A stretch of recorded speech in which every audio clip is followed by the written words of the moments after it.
I think it would be a fantastic ad to get him to run the offense in Chicago if you don't get the Shanahan boys. What do you guys? But I mean, is Linehan, is he or is he not under contract? Well, I'm sure the question is, would they allow him to leave for a promotion? Would they hold him back? I don't think they'd hold him back. Oh, is Linehan the offensive coordinator or just the quarterback's coach? He's the quarterback's coach. I see. So, I mean, and it's honestly anything that could help the Bears offense, I'd be happy with. They need something. I mean, once again, it all depends on how the players are going to react to whoever comes in there coaching wise. So, if somebody can work with Cutler and make him live up to his expectations, I'd be fine with it. He's the play caller and the passing game coordinator for Dallas. That's what his job is. Yeah, well, this year he had an easy job, just run. Yeah, and that's what the Bears should be doing. So that's exactly right. So it works out good. Need to do.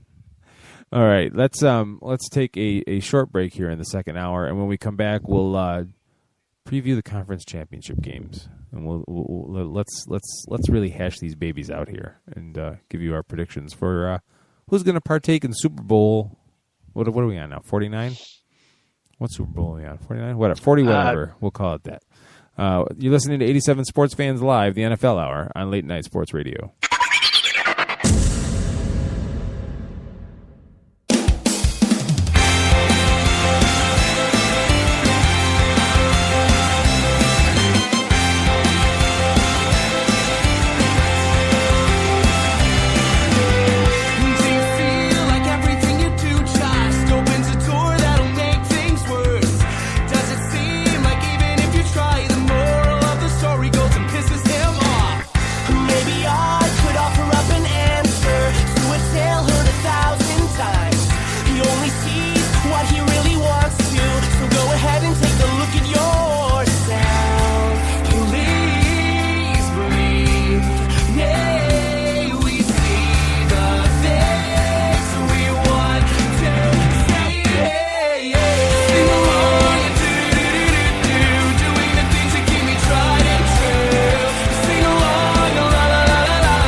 Who the hell can wait till morning? Talk now at latenightsportsradio.com. Ready? 1. You will do this 4 times with the left, 4 with the right, then 8 times with both, then repeat. 87 Sports Fans Live, it's the NFL Hour, 585-633-7487. If you want to join the discussion, 585-633-7487. And, did I pick the wrong time to go to break, folks? Because, I'm sorry, I got to bring this up, and I know you're going to... No, I want to talk about next week. No, you're not going to have the same... No, we're going to talk about this. We got to talk about this. Okay, we got to make it quick, though, because I want to talk about this week coming up, too. Yes. We got half an hour. What's the problem? During the break, all of us. During the break, we started talking about the whole Dez Bryant incompletion versus catch thing like that, and Jim brought up, right before I had to come back on the air and I had to cut him off, that nobody has gone through what the rule exactly says, and Steve was about to rebut. So go ahead, Steve. All I was saying with my rebuttal is I was the same way as what Jim was saying. I'm like, I want someone to explain the rule today, and I don't like bringing up other podcasts, but I was listening to the Dan Patrick show in the first hour. It doesn't matter. I mean, okay, did they read the rule? They read the rule. They read the rule. The head of officiating read the rule. You must control the football. You must control the football through what? Throughout the catch. Throughout the catch, and make and what he was saying is, if you watch that play, it was not. If you follow the rule and watching that play, it's the Dez Bryant, or not Dez Bryant rule. It's the Calvin Johnson rule. It happened with the Bears a couple of years ago. No, it didn't. Calvin Johnson takes the football and literally it touches the ground and goes squirting away from him. Dez Bryant had the football on his hand, which hits the ground, the ball pops up, and then he catches it in the end zone. That is a completion as far as the eye can see. But the ball hit the ground. What they said is the ball hit the ground, and that's what caused it to pop up. I never saw conclusive evidence of that. Listen, Jim. Like I said, I was as much a critic as you were until today. I had not only him, but they had Tony Dungy. They had all these other guys that had no reason to have any kind of bias against Dallas come on and say it's an awful, stupid rule, but if you follow the letter of the law, the rule was called correctly. Jim. And that's the only thing I'm saying is I was the same as you, but I've heard it from enough professionals that know more than I do on any given day about the rule, and they all said that the rule needs to be changed. But if you follow the rule, they made the right call. Jim, I'm retweeting right now the series of pictures that I did last night. It's close-ups of Dez Bryant's elbow and the ball, and you can see where the ball hits the ground and comes out. I'm going to retweet them.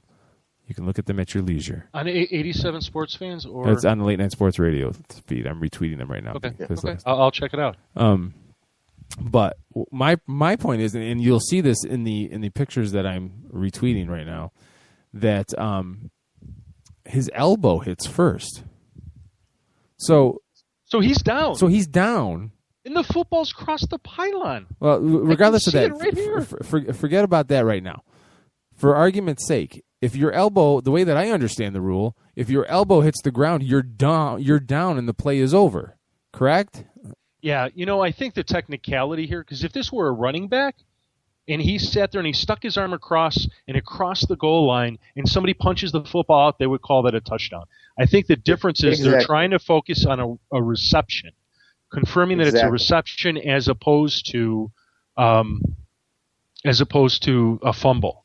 But my point is this. Let's assume that the football hits the ground as he's coming down like that, and then suddenly it pops up in the air. His hand's on it, it hits the ground, it pops up. Clearly the ground's causing it to pop up.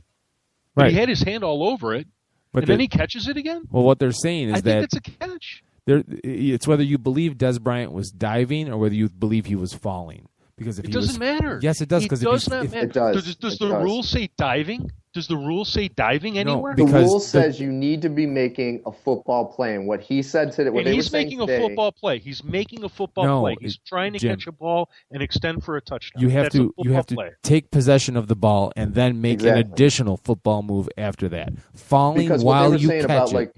Falling while you catching it is not an additional football move. Exactly. So he what falls you to the ground. about the running back thing is they brought that up, saying that the difference between this is when you're a running back, you already have possession of the ball because you have it. You get it handed to you, you have possession. When you're catching, you have to first make the catch, a completed catch, before you can say you guys understand that if your hand is on a football and you're controlling the football and your hand hits the ground, which causes that football to pop up in the air, that is still a live ball. Not if it hits the ground. If it hits the ground, it's incomplete. Not if the ball touches the ground. And the ball touches the ground. I would disagree with that. I would say you would have to argue that the ball was no longer in his control when it struck the ground. And from what I see, it's in his control. He's got a substantial part of his arm all over the ball. Well, the ball pops up. And it could have popped up straight from his hand. And as far as I recall, it did pop up from his hand, and then he caught it again. What you're describing there is how we all believe the rule should read. But the way it does read now is that catch... No, don't cut me off. Listen to me for a second here. The way the rule reads now, the catch is not completed until you have the ball and you make a move. So that is not a fumble recovered by the receiving player. That ball hits the ground before the move is made. Therefore, the catch is not completed, and it's an incomplete pass. That's the way the rule is right now.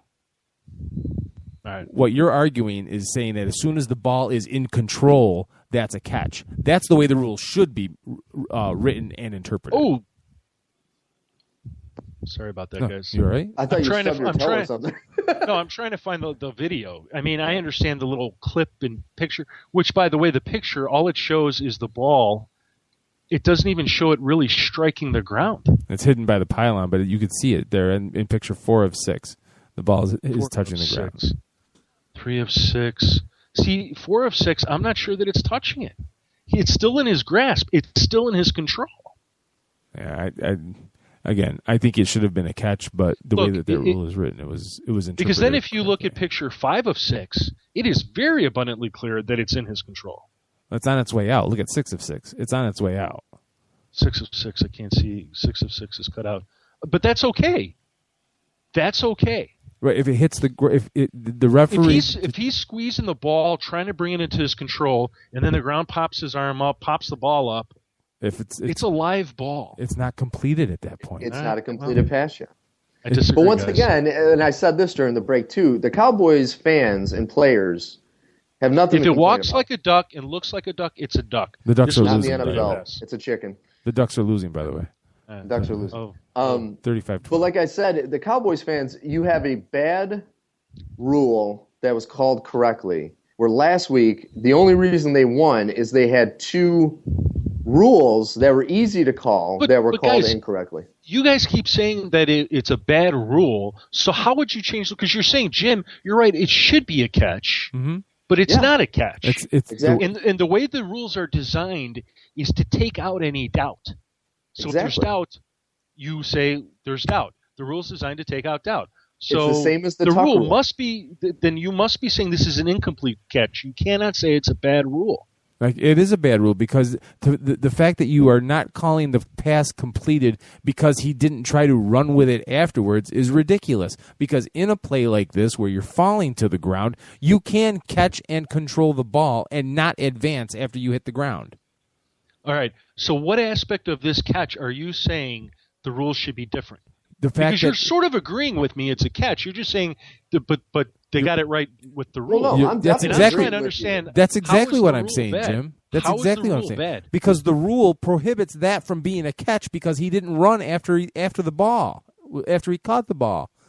That's the whole reason it's an incompletion. I can't agree with you on that because I've seen many times where a ball's up in the air and it's bouncing from player to player and it's hit a player's body and he hasn't exactly controlled it, but then he controls it. But it doesn't touch the ground. But again, you see time and time again a ball partly touch the ground and partly touch a player's hand and come up in the air and they call it a reception. Then the refs miss that because if it touches the ground, it's an incompletion. I don't think it's a blanket rule. That's my point. It is, though. I'm telling you, it is. All right. Okay. All right. I love you to death, buddy, but it's the rule. All right. Everybody keeps saying that it's the rule, and yet nobody really seems to be the master of the rule. Go ahead. Okay. This is master of my domain. all right. Whatever. Take nice, that. nice Seinfeld reference. That's right. All right. King of my castle. All right, conference championships. Enough of this Oh, mess. jeez. And the worst part about it all is it forces us to talk